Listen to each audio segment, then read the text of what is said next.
lot of people, not only from brands, but from sponsors, from the teams, from the NGBs, realise the power of social media at the Games. The biggest challenge is that, the Olympics does happen in a 4-year cycle, with the winter and the summer. So you're always going to get this massive uplift and this massive desire for people to engage with us during the Games, during the 17 days. And then what happens after that? So, obviously at Beijing, social wasn't really around, Team GB didn't really do much online. But as soon as we came to London, we saw those massive uplifts. We saw, 600% increase in our social membership. We're engaging with millions of people. On Facebook alone, we engaged with 60 million people.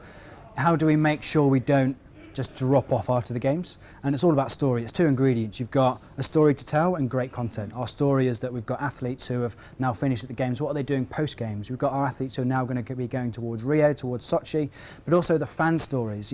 This conversation about legacy.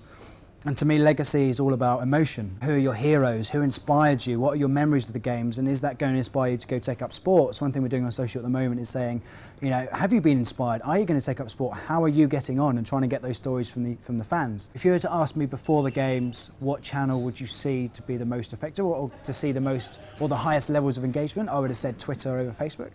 But in actual fact, Facebook saw engagement levels which are twice as big as Twitter.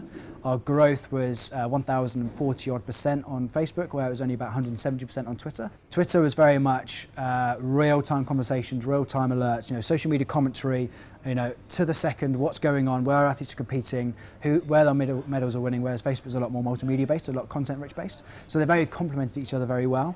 My highlight was on closing ceremony of the Olympic Games.